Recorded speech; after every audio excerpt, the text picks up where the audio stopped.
Allez, Zrenu Beshem Hashem, Ose Shamaim Varetz. Amar Rav, Kol Bracha Shen Baskarat Hashem Ena Bracha. C'est une gemara dans ma série de brachot dans lequel il est marqué que Rav disait comme quoi une bénédiction dans laquelle on ne mentionne pas le nom de Dieu dedans, c'est pas considéré comme une bracha. Quelqu'un n'est pas acquitté. C'est marrant, tu me parlais de ça tout à l'heure.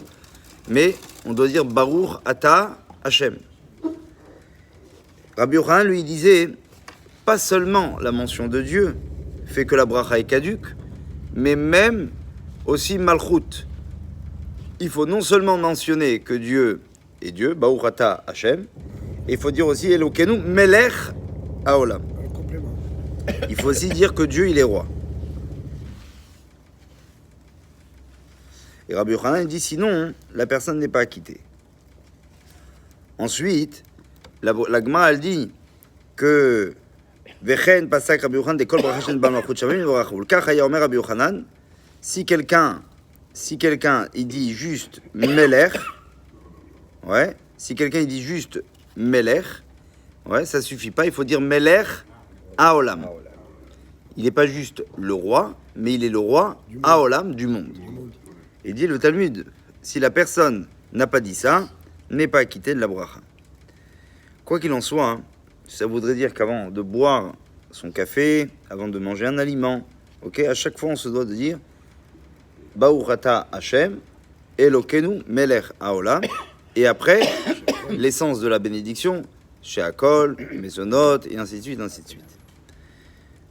Demandent les commentateurs et particulièrement le Chovot Alvavot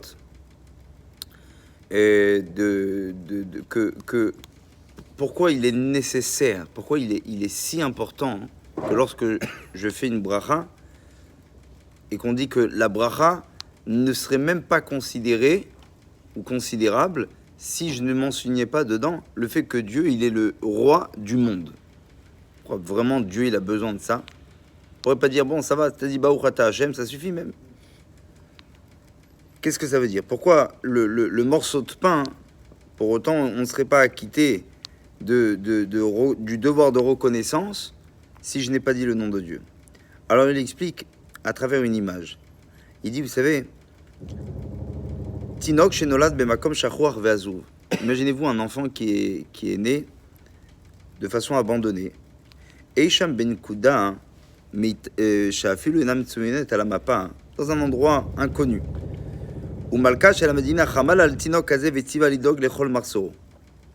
voilà que la reine de cet endroit-là a décidé de nourrir ce bébé-là et de s'en inquiéter. Ou et de lui donner tout ce qui lui était nécessaire. À travers les années, l'enfant a grandi et lui, tout ce qu'il connaît, c'est quoi? Il connaît que le petit endroit dans lequel il est né, où il a grandi. Et il ne connaît qu'une personne, c'est le messager qui lui amenait tous les jours ce qu'il avait besoin. Kacher dit, au Chovot Alvavot, il dit un jour, Bagar a Yeled. Bagar, il est devenu un jeune homme. Alors le messager, il lui a dit, Igi Azman, maintenant est arrivé le moment où tu es en mesure de pouvoir être reconnaissant à l'égard de la personne qui t'a donné tout ce qu'il t'a donné. Car grâce à lui, grâce à cette personne, grâce à la reine en question, tu as réussi à grandir et devenir le jeune homme que tu es aujourd'hui. Qu'est-ce qu'il lui répond l'enfant? Il lui dit, Ni Makir. Moi je connais pas. Je connais Etrosh Akfar. Je connais à la limite peut-être le chef du petit village, là ici, Vani Asir Todalo. Et sur lui, peut-être à la limite, peut-être que j'aurai un peu de reconnaissance, mais c'est tout. Alors il lui a dit, le Shaliach, Main Chadover, de quoi parles-tu? En Chamusag Makore.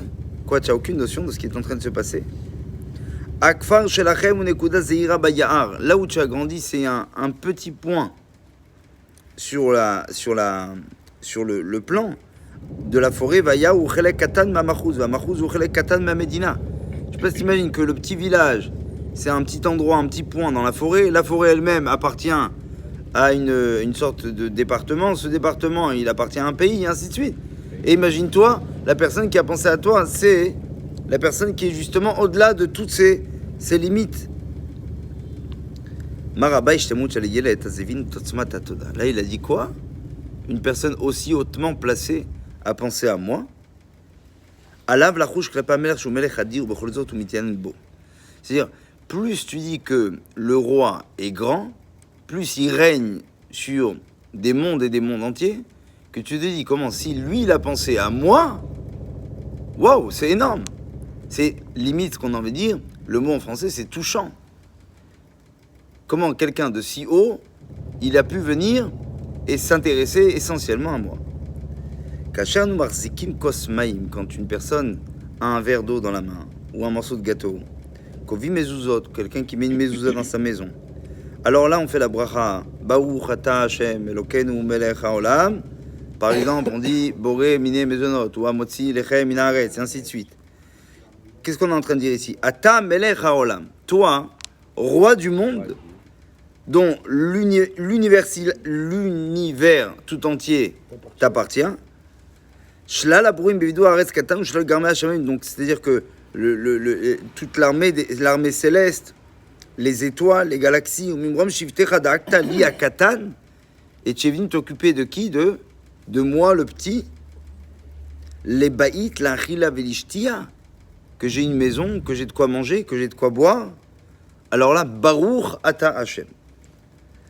Cette reconnaissance-là que Hashem, il est melech haolam, tzricha lechalchal banu mikol gvida chaim, elle doit nous permettre d'avoir ce qu'on appelle une sorte de reconnaissance infime. Il finit en disant qu'un jour est venu un jeune homme dans la ville de Radin,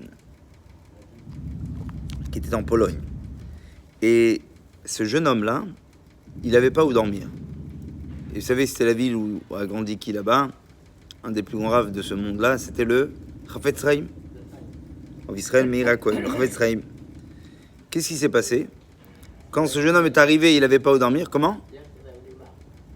Ah ouais? Je savais pas. D'accord, ok. Donc le Chafetz Chaim, il entend qu'il y a un jeune homme qui est dans la ville et qui n'a pas où dormir. Qu'est-ce qu'il fait le Chafetz Chaim? Alors là, il se réjouit et il vient le voir pour accomplir la mitzvah d'Achnasat Orchim, de pouvoir inviter des gens chez soi. Il dit, Amnalo veitziam mital bachou, il va voir ce jeune homme, il lui dit, voilà, j'ai une chambre pour toi avec un lit. Avant d'aller dormir, le Chafetz Chaim, il lui a dit, Imragil likro lifnashena bachou eshi vechiyuv. Il a dit, est-ce que tu as l'habitude de lire peut-être avant de dormir? Il lui a dit oui. Alors le Chafetz Chaim, il lui a amené un livre. De quoi lire? Alors le jeune homme, il est parti au lit. Patak ta sefer Gila qui ou sefer Kabbalah. Et il a vu que le Chafetz Chaim lui avait amené un livre de Kabbalah, un livre de mystique juive. Malachim, Gdoude Mala, Usrafim, Unirdam. Il a étudié un petit peu ce qu'on appelle le char céleste, jusqu'à qu'il s'est endormi. Le matin, il demande au Rav, Kvod Rav Nathan, il écrit sefer Kabbalah, vous m'avez donné un livre à lire. Pour le coup, c'était pas Moby Dick ou des trucs comme ça. C'était quand même quelque chose d'assez élevé, d'assez puissant. Aïm Chachav Arav Shadin Tzadik Nissa, ou quoi, vous avez cru que j'étais un tzadik à ce point-là pour lire avant de dormir de la Kabbalah? La Kabbalah, normalement, ça s'apprend par un maître. Il faut être concentré. Il faut avoir une préparation avant. Amarlo Arav Ani Yodea Shencha Mevim Kala. Il lui a dit, moi, je sais très bien que tu connais rien à la Kabbalah. Mais, Yehudi Tzarich Ladat At Kama Gadol Hashem Melech Haolam. Il lui a dit, le Chafetz Chaim, un juif doit savoir combien Dieu est grand. Yeshlo Meshartim Malachim Usrafim Vofanim Chayot HaKodesh Melech Haolam. Ce qu'on dit le matin, en parlant des anges, de ces anges-là qui eux-mêmes ont des anges, et ainsi de suite. Quand on chante le Shalom Aleichem aussi, on dit que Dieu, il est quoi? Il est Melech, Malché, HaMelachim, qu'il est le roi des rois, qui eux-mêmes sont rois sur d'autres rois, et ainsi de suite. Et c'est pour ça que quand on arrive à la fête de Rosh Hashanah, on ouvre le Marzor, et là, qu'est-ce qu'on dit? Dans la Mida le matin, on dit que y a des mots qui manquent.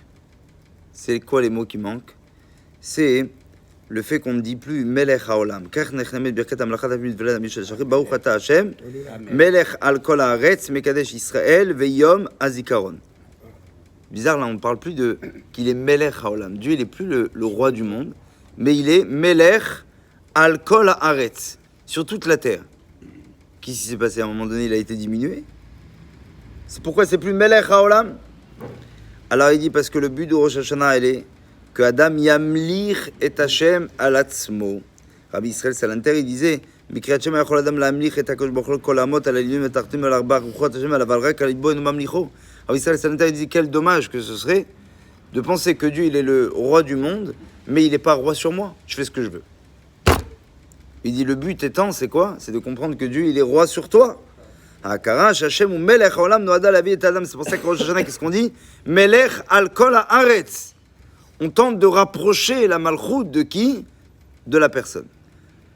Et c'est pour ça que ce jour-là, qui est la création de l'homme, Rosh Hashanah, c'est pas la création du monde, mais la création de l'homme, ok? On ramène, c'est-à-dire que la création de la terre n'avait de but uniquement qu'à travers ce que je suis, l'homme. C'est pour ça qu'on dit Ayom Arat Olam, Ayom Yamid Bamishpat, Kol Yitzur Olam. C'est-à-dire qu'on dit que le monde a été créé quand?